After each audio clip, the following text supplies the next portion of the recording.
Topic है हमारा simple pendulum. Simple pendulum, तो simple pendulum is another example of simple harmonic motion. तो हम कहते हैं, यानी पहले हम सिंपल पेंडुलम की डेफिनेशन देख लेते हैं। सिंपल पेंडुलम क्या है?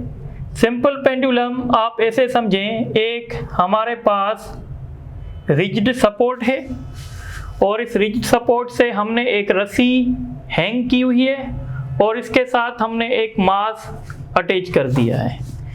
यानी एक इनएक्सटेंसिबल स्ट्रिंग हमारे पास है, उसके साथ हमने कोई बॉडी अटैच करके और किसी रिजिड सपोर्ट के साथ हमने उसको हैंग कर दिया है।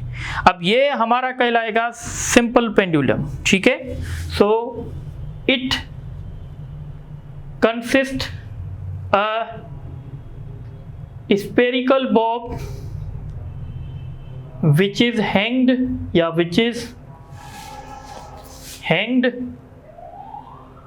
with inextensible string attached with a rigid support।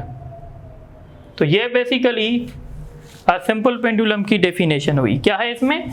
It consist a spherical Bob, ये स्फेरिकल बॉब है, विच इज हैंग्ड, जिसको हमने हैंग किया है विथ इनएक्सटेंसिबल स्ट्रिंग, वो स्ट्रिंग जिसमें खिंचाव नहीं आ सकता, attach with a rigid support, और हमने इस स्ट्रिंग को एक ऐसी सपोर्ट के साथ अटैच कर दिया है जो कि बिल्कुल रिजिड है, यानी टूट नहीं सकती। अब हम क्या कर रहे हैं? अब हम इस स्ट्रिंग को थोड़ा सा डिस्प्लेस कर रहे हैं, सपोज हमने यहाँ से इसको डिस्प्लेस किया, ये एंगल हमारी छोटी होनी चाहिए। अगर ये एंगल छोटी नहीं होगी तो सिंपल पेंडुलम का जो मोशन होगा ना, वो सिंपल हार्मोनिक नहीं होगा। याद रखिएगा, the motion of simple pendulum will be simple harmonic if theta is less than 5 degree. अगर हम इस थीटा को 5 डिग्री से ऊपर रखेंगे तो इसका मोशन सिंपल हार्मोनिक नहीं होगा। क्यों? ये आपको अभी थोड़ी देर में पता चलेगा।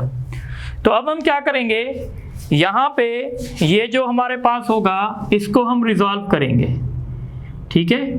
तो एक होगा इसका वेट, ये वेट होगा, ठीक है, और इस वेट के कंपोनेंट्स बनेंगे। एक वेट का कंपोनेंट ये बनेगा और दूसरा वेट का कंपोनेंट ये बनेगा। वेट का ये जो कंपोनेंट होगा ये कहलाएगा W cos थीटा और ये वाला कंपोनेंट कहलाएगा W sin थीटा।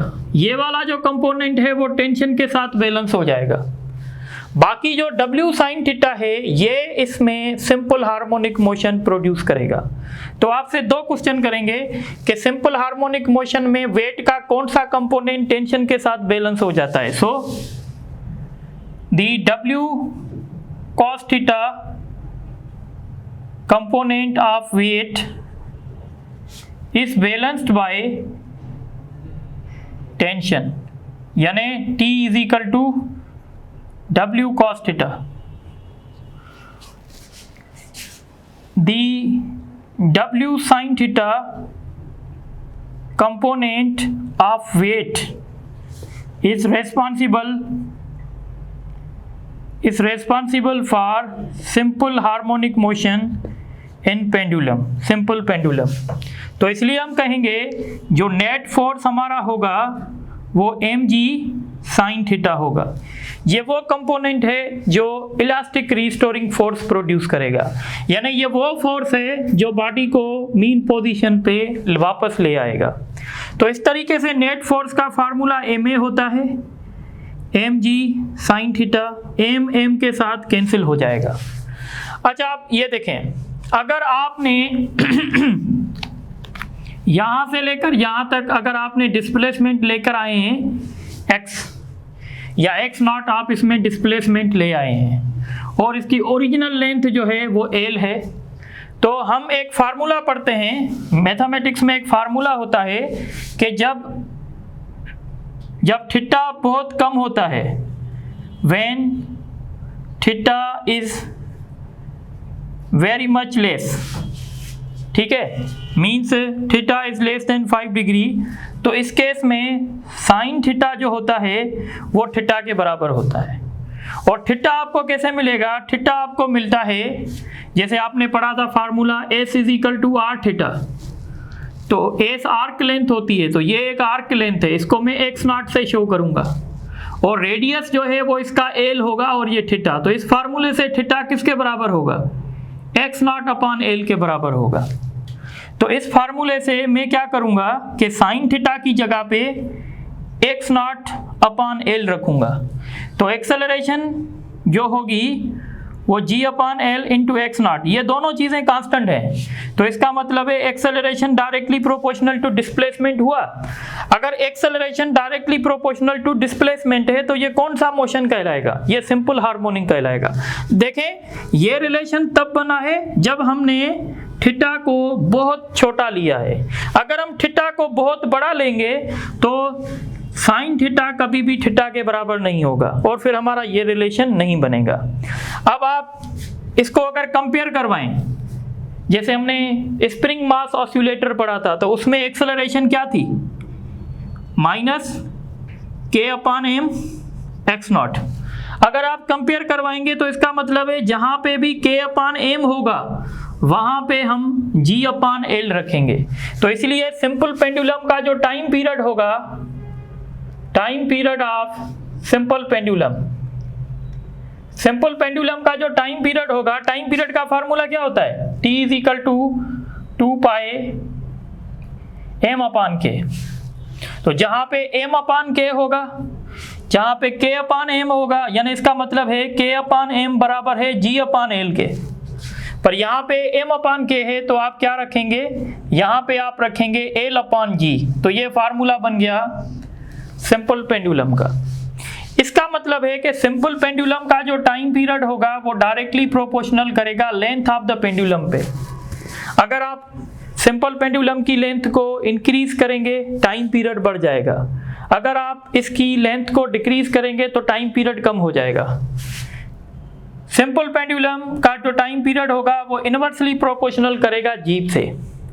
यानी अगर आप सिंपल पेंडुलम अगर आप सरफेस ऑफ अर्थ पे उसका मोशन करवाएंगे तो टाइम पीरियड उसका जो होगा वो कम होगा, पर अगर आप उसी पेंडुलम को सरफेस ऑफ मून पे ले जाएंगे वहाँ पे उसका टाइम पीरियड बढ़ जाएगा। यानी जिस जगह पे जी का वैल्यू कम होगा उस जगह पे टाइम पीरियड ज़्यादा होगा। जैसे अगर आप अर्थ का एग्जाम्पल ले लें तो अर्थ में सपोज हम ऐसे कहते हैं कि ये हमारी अर्थ है, तो एक जगह है पोल और एक जगह है इक्वेटर, तो हम कहते हैं पोल पे जी का वैल्यू कम है तो पोल पे टाइम पीरियड क्या होगा? टाइम पीरियड कम होगा। इक्वेटर पे time period is high. Why time period is high? Time period ज़्यादा क्यों होगा? क्योंकि यहाँ पे जी का वैल्यू कम है। अब मैंने आपको बताया था चैप्टर नंबर 6 में कि इक्वेटर पे जी का वैल्यू कम होता है, तो जहाँ पे जी का वैल्यू कम होगा वहाँ पे टाइम पीरियड ज़्यादा होगा, और जहाँ पे जी का वैल्यू ज़्यादा होगा वहाँ पे टाइम पीरियड कम होगा। अब एक बात याद रखें, अगर टाइम पीरियड कम है तो इसका मतलब क्या है कि मोशन फास्ट हो रहा है या स्लो हो रहा है। मैं अगर आपको कोई काम दे रहा हूँ और मैं कह रहा हूँ इसको जल्दी करो, तो आप वो काम स्लो करोगे या फास्ट करोगे? फास्ट करोगे। तो हम कहेंगे पोल पे मोशन फास्ट होगा। सिंपल पेंडुलम का मोशन फास्ट कहाँ पे होगा? पोल पे। इक्वेटर पे मोशन स्लो होगा। मोशन स्लो मतलब टाइम ज़्यादा लगेगा। अगर आप सेंटर ऑफ अर्थ की बात करोगे तो सेंटर ऑफ अर्थ पे जी का वैल्यू 0 होता है तो टाइम पीरियड इनफाइनाइट हो जाएगा। तो ये बातें आप लोगों को याद रखनी है। और दूसरी बात, T is independent of mass of bob. Mass of Bob पे डिपेंड नहीं करेगा। इस इक्वेशन को देखो, क्या इस इक्वेशन में आपको मास नज़र आ रहा है? अगर ये सपोज करो आयरन का स्पेयर था, अगर मैं इस आयरन के स्पेयर को सपोज करो किसी प्लास्टिक के स्फीयर के साथ रिप्लेस कर दूं तो टाइम पीरियड पे फर्क पड़ेगा? तो टाइम पीरियड पे फर्क नहीं पड़ेगा। T is independent of mass of bob और T is independent of amplitude of motion. यानी आप कितना भी एम्पलीट्यूड को बढ़ाएं पर टाइम पीरियड पे फर्क नहीं पड़ेगा। अच्छा, एक बात याद रखें, जी की वजह से हम कहते हैं कि लोकेशन ऑफ पेंडुलम। देखें, अगर लोकेशन से क्या मुराद है? लोकेशन से मुराद है कि हमारा पेंडुलम पोल पे वाइब्रेशन कर रहा है या इक्वेटर पे कर रहा है, क्योंकि अगर हम वाइब्रेशन की लोकेशन चेंज करेंगे तो डेफिनेटली टाइम पीरियड चेंज हो जाएगा। सपोज करें अगर एक है कराची हमारे पास और एक है हमारे पास मरी। अगर मैं आपसे पूछूं कि भाई कराची में सिंपल पेंडुलम का टाइम पीरियड ज़्यादा होगा या मरी में ज़्यादा होगा, तो आप देखेंगे जी का वैल्यू कहाँ पे ज़्यादा है। तो कराची में समुंदर है, सी लेवल है, और सी लेवल में जी का वैल्यू ज़्यादा होता है। और मरी एक यानी हिल है तो यहाँ पे जी का वैल्यू कम होगा। तो इसका मतलब है कराची में सिंपल पेंडुलम का टाइम पीरियड कम हो जाएगा क्योंकि वहाँ पे जी का वैल्यू ज़्यादा है, और मरी में जी का वैल्यू कम है तो वहाँ पे टाइम पीरियड ज़्यादा हो जाएगा। पर इसी तरीके से अगर मैं आपसे क्वेश्चन पूछूं मोशन कहाँ फास्ट होगा, तो मोशन फास्ट होगा कराची में और मोशन स्लो होगा मरी में। ठीक है, तो ये बातें भी आपको समझ में आनी चाहिए। इस तरीके से अब एक बात और समझ लें, हमारे पास होता है second pendulum. What is second pendulum? तो second pendulum basically simple pendulum ही होता है पर इसका टाइम पीरियड फिक्स होता है। तो हम कहते हैं a pendulum whose time period is 2 second. ऐसा पेंडुलम जिसका टाइम पीरियड 2 सेकंड हो उसको सेकंड पेंडुलम कहते हैं। ठीक है, अगर इसका टाइम पीरियड 2 सेकंड है तो what about it's frequency? It's frequency is 0.5 hertz, क्योंकि 1/2 मीन्स 0.5 हर्ट्ज। और दूसरी बात ये याद रखनी है कि सेकंड पेंडुलम की लेंथ हर प्लेनेट पे डिफरेंट होगी। हमारी अर्थ पे 1 मीटर होती है या 0.99 मीटर होती है। At the surface of earth its length is 0.99 metre means approximately 1 metre. ठीक है, तो ये सेकंड पेंडुलम के लिए है, तो आप इसको अच्छे तरीके से नोट करें। फिर इंशाल्लाह हम नेक्स्ट क्लास में इसके ऊपर एमसीक्यूज करेंगे।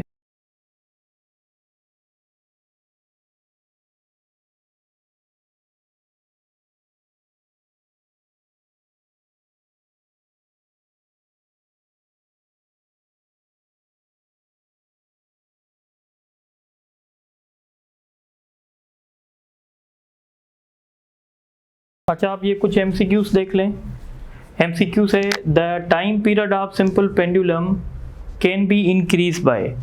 अब time period of simple pendulum का कैसे इंक्रीज करेंगे? तो मैंने बताया था टाइम पीरियड इंक्रीज करने के लिए आपको लेंथ इंक्रीज करनी पड़ेगी, क्योंकि लेंथ से डायरेक्टली प्रोपोर्शनल है और जी से इनवर्सली है। तो by increasing the mass of bob, mass बढ़ाने से कुछ नहीं होगा क्योंकि टाइम पीरियड इंडिपेंडेंट होता है। By increasing its length, by decreasing, तो अगर हम लेंथ को डिक्रीज करेंगे टाइम पीरियड कम हो जाएगा। बाय इंक्रीजिंग इट्स लेंथ, ये ऑप्शन ठीक है। उसके बाद क्वेश्चन है the time period of simple pendulum is independent of. तो मैंने क्लियर कट बताया था कि सिंपल पेंडुलम का जो टाइम पीरियड है वो मास ऑफ बॉब पे डिपेंड नहीं करता और एम्पलीट्यूड पे डिपेंड नहीं करता, इसलिए इसका ऑप्शन ई होगा। उसके बाद क्वेश्चन है a student wants to make a pendulum of period 1 second. For that he take length of string L and observed its period is 0.5 second. Find how much length of string he should use. एक student था जिसकी willing थी कि मैं एक pendulum बनाऊं जिसका period 1 second हो। ऐसा करने के लिए इसने लेंथ ली L, ठीक है, और इसने देखा कि टाइम पीरियड जो था वो 0.5 सेकंड आया। यानी इसकी विश थी कि मैं पेंडुलम बनाऊं जिसका टाइम पीरियड 1 सेकंड हो। इसका मतलब है इसको जो पीरियड चाहिए वो 1 सेकंड चाहिए, तो ये लेंथ कितनी यूज़ करें? तो हमें पता है कि time period is directly proportional to square root of length. ठीक है, तो इसने पहले जब लेंथ एल लिया था तो पीरियड था 0.5, पर इसको पीरियड चाहिए 1, तो अब ये कितनी लेंथ चूज़ करे?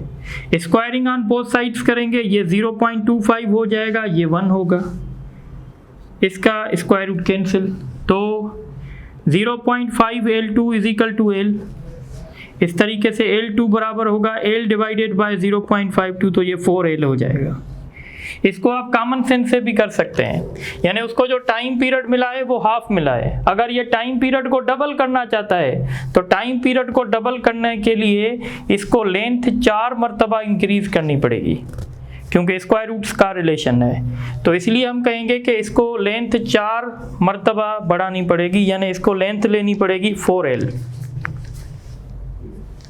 उसके बाद क्वेश्चन है, a pendulum is attached to the ceiling of an elevator, if elevator becomes free fall then period of pendulum. तो आपको पता है जब एलिवेटर फ्री फॉल होता है तो वहाँ पे g का वैल्यू 0 होता है, इसलिए हम कहेंगे पेंडुलम का टाइम पीरियड इनफाइनाइट हो जाएगा।